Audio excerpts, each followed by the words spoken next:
Hey everyone, welcome to Personal Branding Exposed, and I'm joined tonight by Martha, who is in the amazing Denmark down south in Western Australia, which I'm very jealous about because I do love it down there.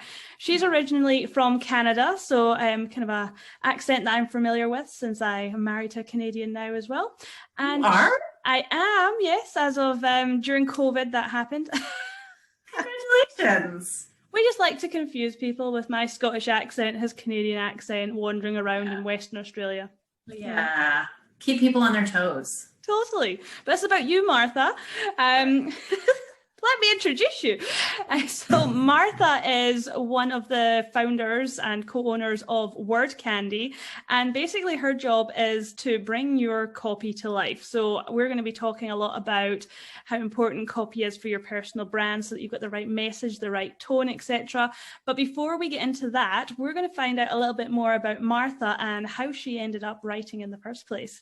Martha, thank you so much for joining me. How are you? Yeah, I'm really good, thanks.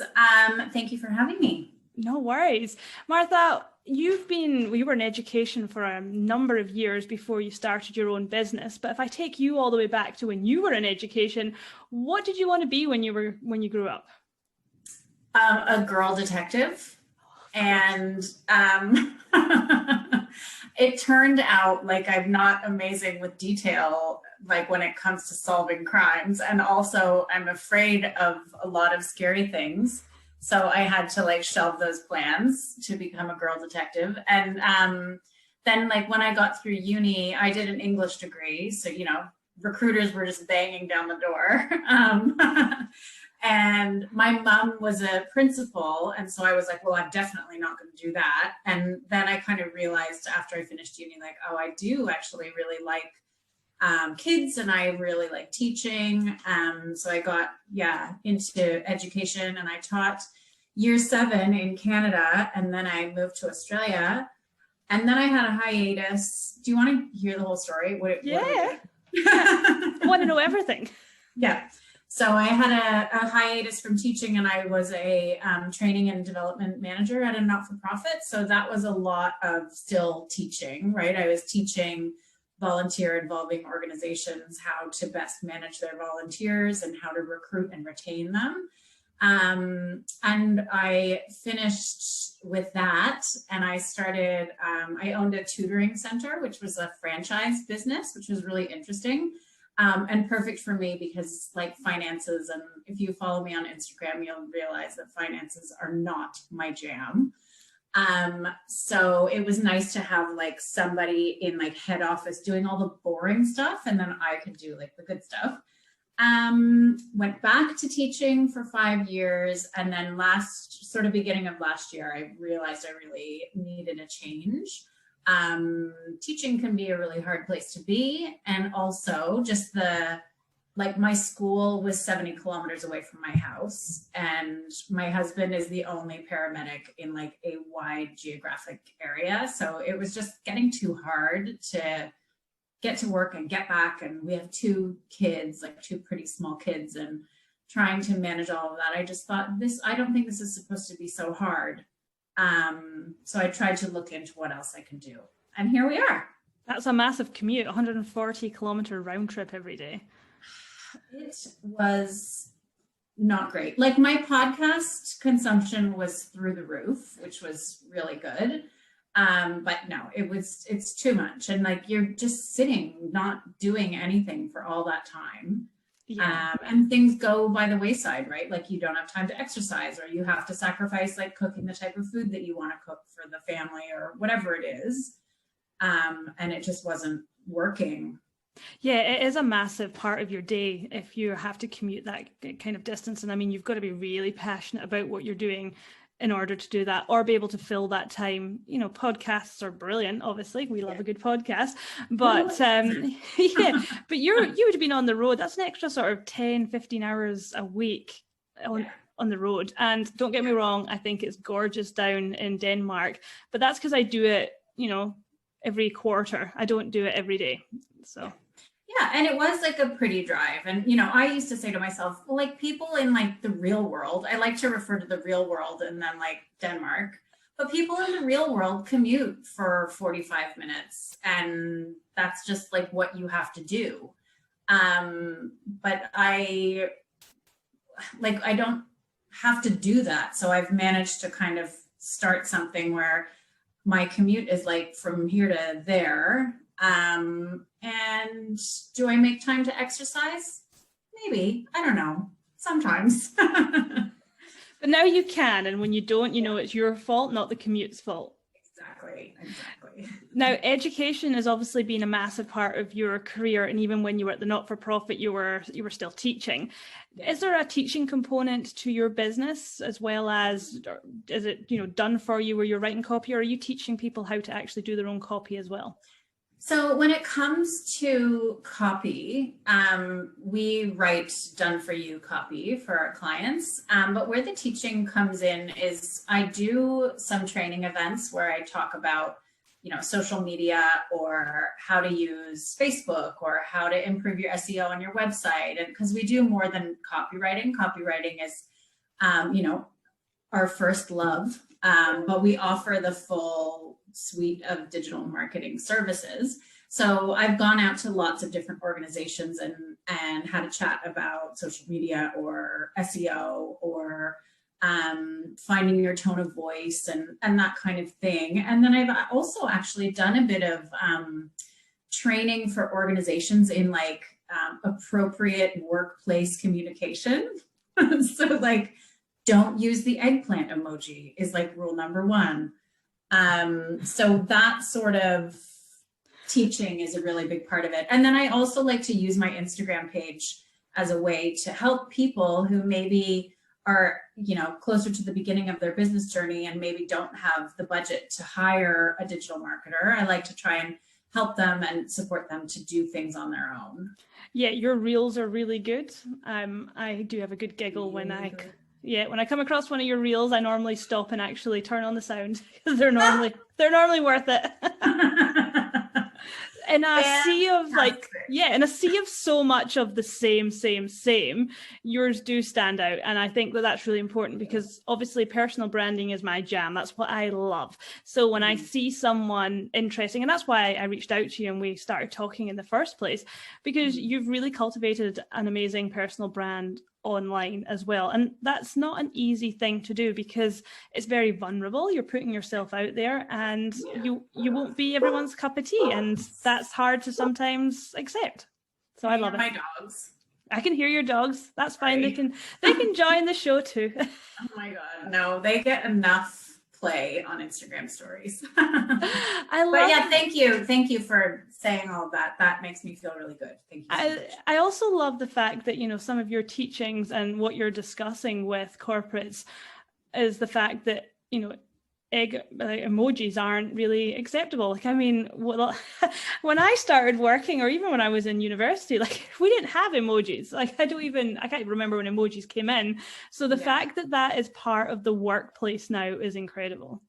And the thing too that I find really interesting about emojis is that people use them almost as punctuation now. And so as a person who loves words and a writer, I find it really interesting. And you'll talk to people, I feel like you and I are kind of around the same age, but you talk to people sort of in their 20s and they'll say, I feel like a full stop is really harsh.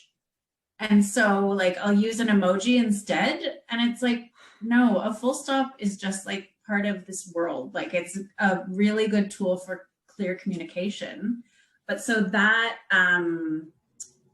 that's interesting. Those emojis, people are feeling the need to soften everything that they're saying, or try to, instead of determining their tone and really thinking about what they're actually typing, are trying to tell a lot of that message with an emoji. That's really interesting. I've never thought of it that way. I use a lot of emojis as bullet points, I guess, especially on Instagram, less so on LinkedIn. But to be honest, I'm throwing quite a few of them into LinkedIn these days as well.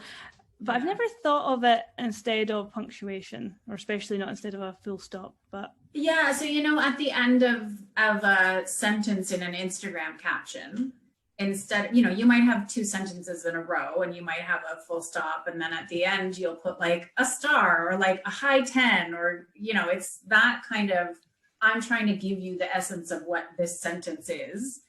And I'm swapping this full stop for like a high 10. And people are like, yeah, that makes sense. We're just sort of starting to read emojis as part of the text in a really, really sort of 2020 way, I think, 2021.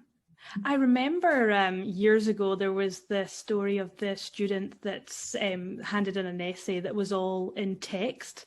Like it'd been text, the same, like it was shorthand text, like BRB and all those kind of things. And that being like news at the time. So I guess there's probably been a story of someone using emojis in their university papers as well.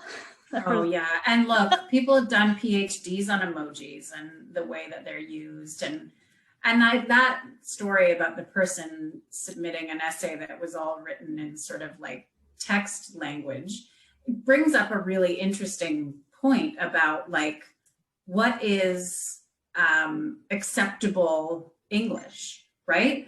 Like there are so many dialects of English. There are people who have English as a second language. They have sort of, Australian or American English as a second dialect. So maybe they've grown up in a Spanish speaking country, but English is one of their first languages. And so it really comes into that whole, like, are you privileged enough to come from the place where like the real language comes from?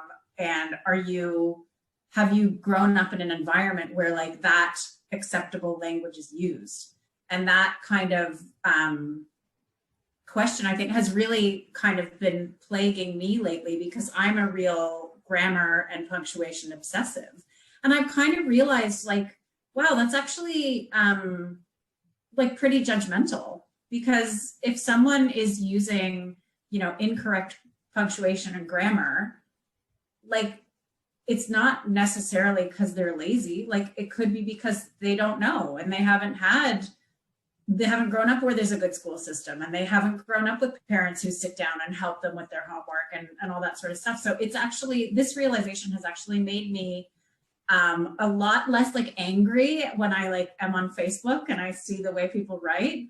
But also I think it's a really important piece of the conversation of like privilege. And, you and I have learned this way of speaking that is acceptable in business, and not everyone has learned that. Yeah, but at the same time, I'm a horrendous speller. Like I really am horrendous, and I get a lot of typos. Like, I mean, I'll have stuff that'll go out on Facebook and my mum will be like, I think you meant, and I'm like, oh yeah.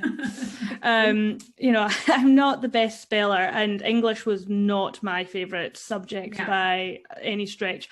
And I am a big fan of the kind of text and the content and the copy that is a little bit more conversational and speaks a little bit more like the person speaks, and that's becoming more popular. But it doesn't mean that there's not still room for that proper text, that proper content, especially on your website and your sales pages, etc.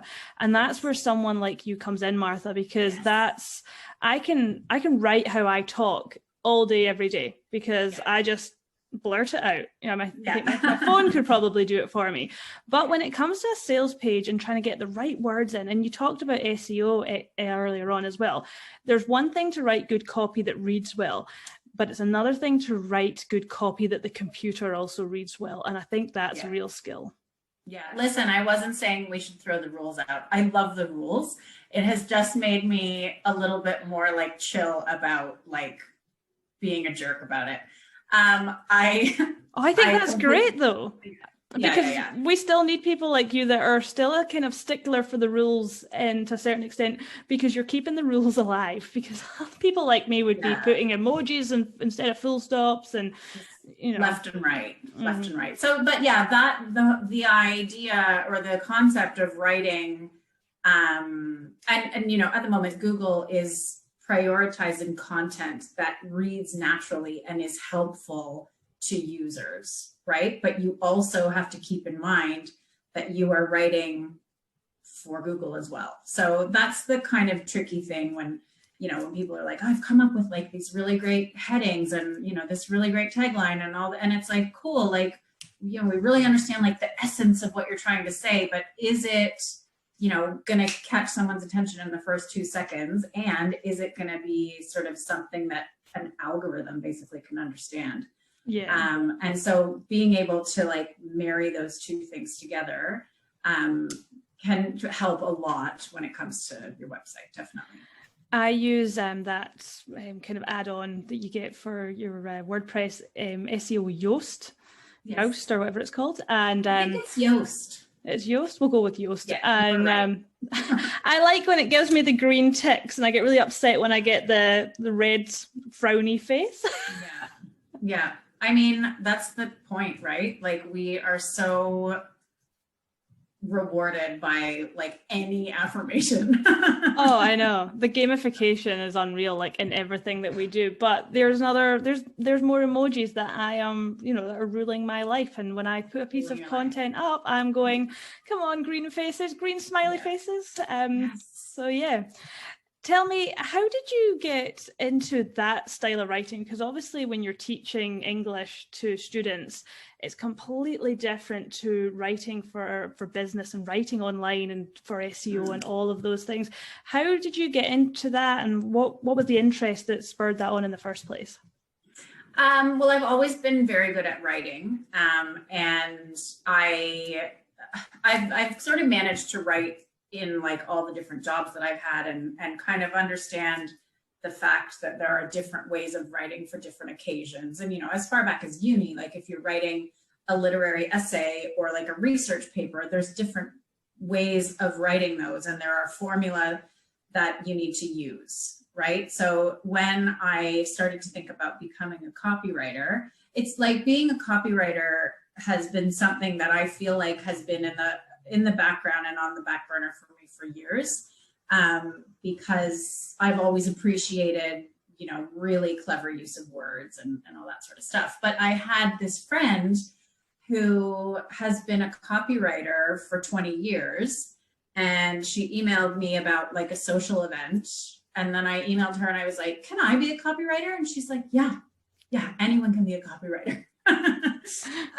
So I took some courses, and that friend was Beck, who's now my business partner. She's been in the business she was like one of the first digital writers in Australia.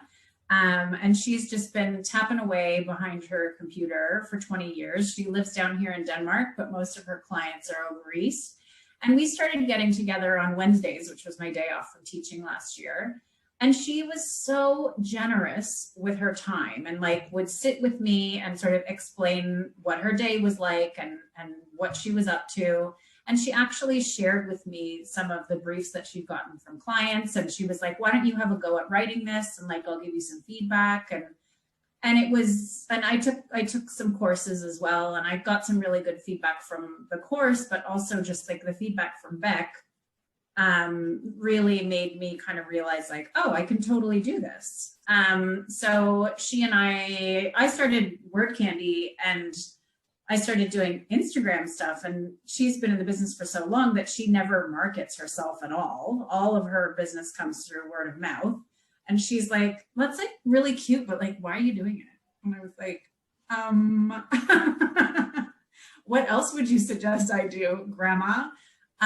So I feel like we bring two really different skill sets to the business, which is awesome, because she's got that, and like, this is our personalities too. Like, she is like, I know the right way to do everything. I'm going to make sure we do everything properly. And I'm kind of the one who's like, I'm going to tell everyone how great we are. And I've sort of allowed her to see that, like, yeah, this is a really great way to market our business. Like, she's been writing content for social media and all kinds of other sort of digital platforms, but she just has never used it for herself. So, and I was like, well, now most of our business comes from Instagram. And she's like, we live in a very small town. So she's like, people stop me in the street and tell me about your reels. What are you doing? That's fantastic though, because, you know it yourself, people buy from people, and Beck's been really successful because she's had that word of mouth working for her, which is fantastic. And once you've got that going, brilliant. But it's really hard to get started, and you've kind of got to pop your head up and you've got to start making a bit of noise, because no one else is going to promote you other than yourself, especially to start with. And so eventually she sort of said, oh, do you want to do this together? And I was like, yes. But you'd never ask. Together. Like, oh my God, I was so shocked and like chuffed that she wanted to. So we've been working together now for sort of a year and a half almost. And it's just been really cool. And it's really helpful for me because I've got a built-in mentor. You know, any like tricky client or any kind of pricing issue or whatever, I've got somebody that I can go, what should I do? And she has done that thing before dozens of times. And so I feel like it's allowed our business to start off very smoothly because of like her experience. And then my ability to just like talk to anybody has made it sort of work really well so far, touch wood. That's fantastic. So what are some of the most amazing projects you've done in the last 18 months together that really stand out to you? One of my favorite projects is a total digital revamp for a beautiful school down here on the South Coast called Woodbury, Boston. Full disclosure, my son goes there. But we worked with Jenny Feast, who's an amazing photographer down here on the South Coast. And much to my dismay, she's taken a full-time position, not being a photographer. And I'm like so angry, but she took these photos that just capture the essence of this school so well. It's in the forest. You know, the kids they teach like this amazing, you know, sorry, I'm losing the word that I'm looking for. Just the social emotional development is really important to this school. And because I am a teacher, I really loved this project. But we did a website for them, and we've got a blog going for them, and we've got them on social media. They weren't on social media at all. And now they're able to kind of go out to people and, you know, through their digital channels, and more people are finding out about them. And, you know, it's a 40-year-old school that has hippie roots, I think is like a nice way of putting it. But it's a beautiful, it's a proper school.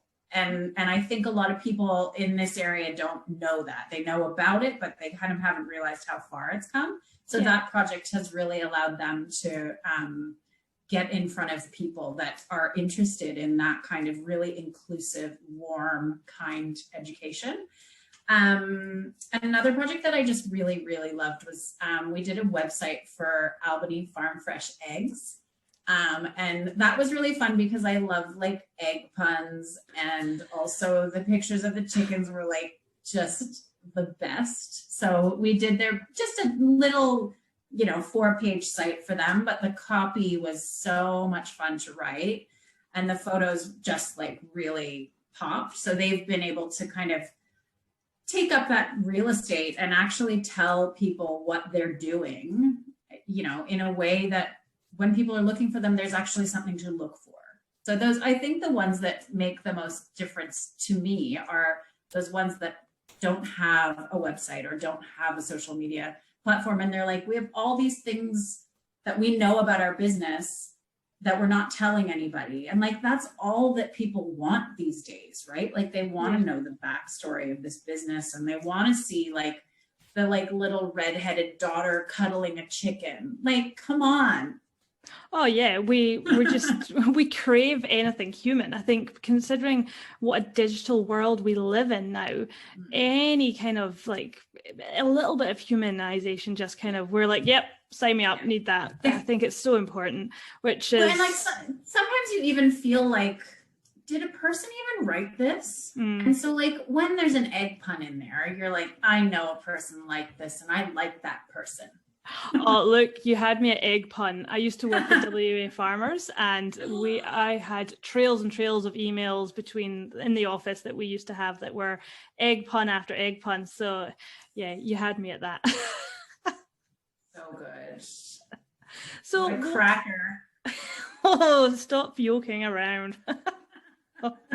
I'm losing listeners left, right, and center here as we crack we these need out. to stop. So, Martha, what's next for you? It's funny that you ask that, because I had a really big session with Tori today, our favorite rural business coach. We are big fans of Tori. And we have just been to, what's that? We are big fans of Tori. Yes, we are. And I listened to her on this podcast the other day, and I was like, "You went to the airport?" And she's like, "I went to the airport." So my favorite story ever. Sorry. To listen to that one if you don't know what we're talking about. Yes. What's next for Word Candy? I would like to focus this year on systems and sort of getting a little bit of, I guess, automation in place so that I'm able to just do things a little bit more smoothly. And I'm focusing on launching a digital product, but I'm not going to tell you what it is. And I'm planning to launch that in March. So that will be super helpful for regional tourism operators. And my plan is to just like take over the world, basically. Oh, we need you to take over the world with your words. No. So I'm planning to, be providing support to those regional tourism operators, because there's just so many of them, like down here, but like across the state and the country as well, that I think are doing such a good job. And they get into tourist season and it's just like go, go, go, go, go. And there's not always a lot of time to like do a digital health check and like figure out, was the last time we had photos taken 15 years ago? Maybe we should address that. Oh, yes. Yeah. So that's my plan. And I'm also, and this is just sort of happening naturally, but I'm ramping up kind of the training side of Word Candy a little bit. And we're getting some really interesting requests for training sessions in all different parts of WA. So I'm, getting excited to do that, because I really like helping people to do things on their own. And what I know is that, the things in your business that seem so simple to you are not simple to everyone. And so the bits and pieces that I know can be so helpful to someone who's just like overwhelmed and freaking out and like, there's so many channels and what do I do? I'm just not going to do anything. It can be really demoralizing. So I think having someone to be like, try this, do this, this, and this, and then come and talk to me, can just make it a little bit more manageable for people. Oh, 100%. You're preaching to the converted here. I hate when I see the kind of the Gary V's of the world telling everyone that you've got to post 3 times a day on like 6 different platforms, because it's not sustainable. And also, you tell me someone that's got 3 pieces of decent content that's quality enough to actually go out every single day. Yeah. I don't know what else they're doing with their lives if they've got that much content, because or not even that they've got that much content, because I do feel like we probably do have that much content inside us, but to actually have the time to put that content together in a legible way, whether it's written videos, pictures, whatever it is that you're doing, reels, like all this stuff. And it's so overwhelming. And when I work with my clients one-on-one, and it's just about their personal brand, so it's not so much about the whole company. And I think everyone should go and collect all their digital real estate, because you never know when you might want to use one of those other platforms or add to it. But oh my God, no, don't go over the top with it, because you'll do it for a couple of months and then you go nothing, and then it was all a waste of time. So that's good. That's exciting. Yeah, and I think too, like people really appreciate an explanation of like what each platform is for, and like what are you trying to achieve. And when we think about those things, we can decide what you need to focus on. Like you don't have to be on all the things. And for me, Instagram is my focus at the moment, because that's where so much of my business is coming from. Now I'm also wanting to focus on like small and new businesses, But I really also like having those ongoing clients that maybe have a bit of a budget. And that's when we were talking about LinkedIn the other day, because I have a LinkedIn page and it exists, but I've decided now it's time for me to spend some more time on that platform because I have a goal that can be met by working on that platform. So instead of being like Pinterest, LinkedIn, blah, blah, blah, all the things, and then like hating my life, I can kind of plan out what I want to get out of both, or 3, whatever, however many platforms you're using, and then do it really intentionally, and have a plan and execute that plan. Yep, I love that. So my 2 big platforms are obviously LinkedIn, because I am a big believer in LinkedIn. I love it. Is LinkedIn for my high ticket clients, my one-on-one personal branding. And I use Instagram mainly for trying to get people onto LinkedIn. I use that as an education platform to get people comfortable with it and understanding it. And then I've obviously got my LinkedIn program that I will sell to that audience, but I don't sell my LinkedIn program as much to my LinkedIn audience. Right. It's because you'll know this yourself. Every time you speak to a marketing person, it's what's your client avatar, go to focus on your client avatar. And the reality is that, yes, to start with, you've got to focus on one, because it's much easier to just kind of saturate something rather than adding more to it. But you do have more than one client avatar, and they might be different for different platforms. So I love what you're doing in order to help people identify which platform would be best for them and what kind of copy and content goes on it as well. Yeah, thank you. So very exciting, Martha. Now, if because I'm very keen to know more about what's going to be happening in March with you and what you're launching, and I'll be keeping an eagle eye for you, telling us a little bit more on Instagram. But for those listening or watching, how can they find you so that they can find out as well what's going to be coming up? Well, our website is wordcandy.com.au, and then we're on Instagram, and our handle is @wordcandycoms, COMMS. I'm also loving this podcast gig. So like, listeners, if you have a podcast and you want to listen to me yak on it, hit me up. She's got a great accent, so go for it.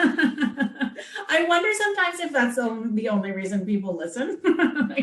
I don't know how many times I've told this story, but anytime I put out on Instagram, do you have any questions for me about personal branding or LinkedIn? The number one question that always comes back without fail is, where's your accent from? Every time. I mean, it is so obvious to me where your accent is from.